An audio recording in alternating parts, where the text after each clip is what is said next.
Yahobu, Bapak Ibu Pendeta, Sinenge, Majelis dan warga Gereja Amin, ini adalah channel YouTube Sinode Gereja Amin.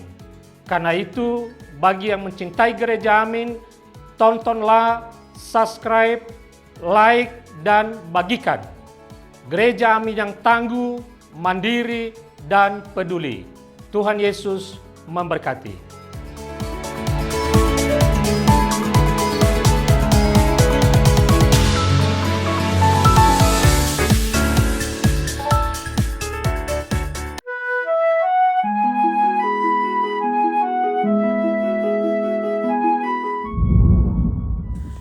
Sahabat DKB, bersyukur kepada Tuhan dapat kembali menjumpai saudara dalam acara Wasiat Kekal berupa renungan firman Tuhan yang memandu, yang menuntun kehidupan kita. Saya Pendeta Arlianus Tarosa.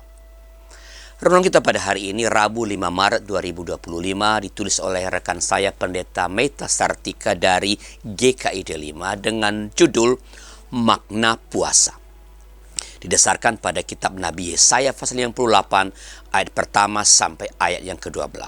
Dan kita nanti akan pusatkan perhatian kita pada ayat yang ke-6 dan 7 dari Yesaya 58 ini sebagai pusat atau fokus dari permenungan kita. Mari kita berdoa sebelum membaca kitab suci dan mendengarkan pemberitaan firman Tuhan. Mari berdoa.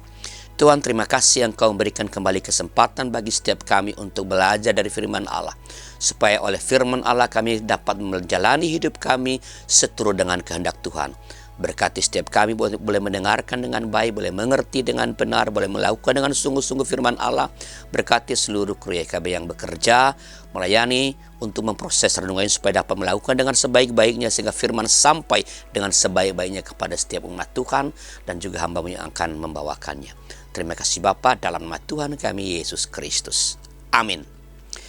Saya bacakan Yesaya pasal 58 ayat 6 sampai ayat 7. Dengarkanlah firman Tuhan.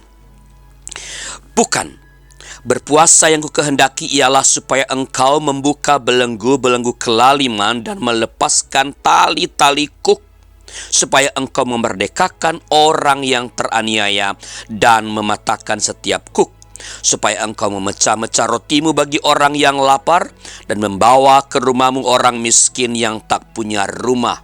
Dan apabila engkau melihat orang telanjang, engkau memberi dia pakaian dan tidak menyembunyikan diri terhadap saudaramu sendiri. Sahabat, ada sebuah fenomena yang disebut love scamming atau penipuan romansa.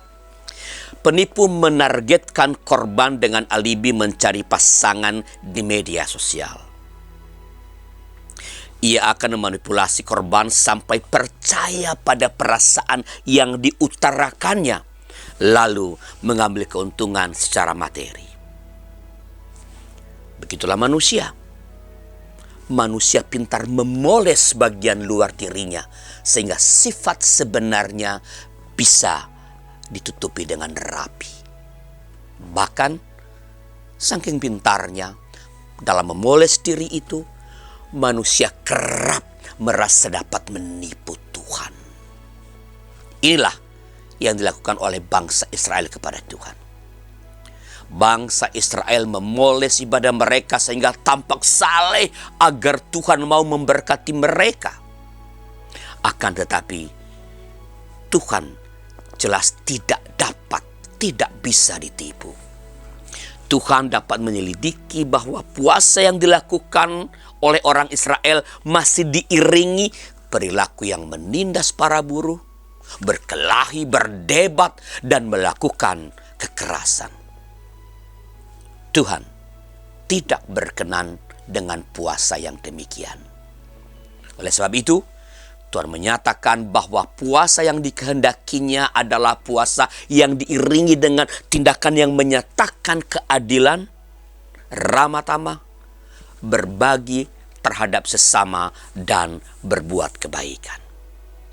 Sahabat, puasa bukanlah sarana agar kita diberkati oleh Tuhan, melainkan sebagai sarana yang Tuhan berikan agar kita mengasihi sesama seperti Tuhan mengasihi mereka.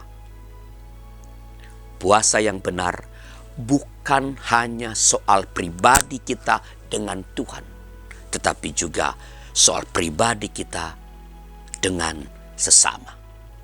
Puasa adalah cara kita berempati terhadap mereka yang menderita dan tertindas. Mari kita berdoa. Tuhan, terima kasih Engkau kembali ingatkan kami oleh firman-Mu pada hari ini, agar kami melakukan praktik-praktik keagamaan, ritus keagamaan, bukan untuk memoles diri, bukan untuk tampak saleh, bukan untuk meraih Tuhan, tapi sebagai ekspresi relasi yang baik dengan Tuhan dan dalam rangka memunculkan rasa empati kami, menghadirkan cinta kasih, menghadirkan keadilan bagi sesama kami. Ya Tuhan, kami berdoa bagi saudara-saudara kami yang sedang ada dalam pergumulan, mereka yang sedang sakit. Tuhan jamah dengan kuasa-Mu, Tuhan jamah dengan kekuatan Tuhan, supaya oleh jamahan Tuhan, lewat keahlian dokter, keterampilan para perawat, cinta kasih keluarga, terapi-terapi dan obat-obat yang mereka makan dan minum, kesembuhan itu boleh mereka alami. Terima kasih Bapa, dalam nama Tuhan kami, Yesus Kristus.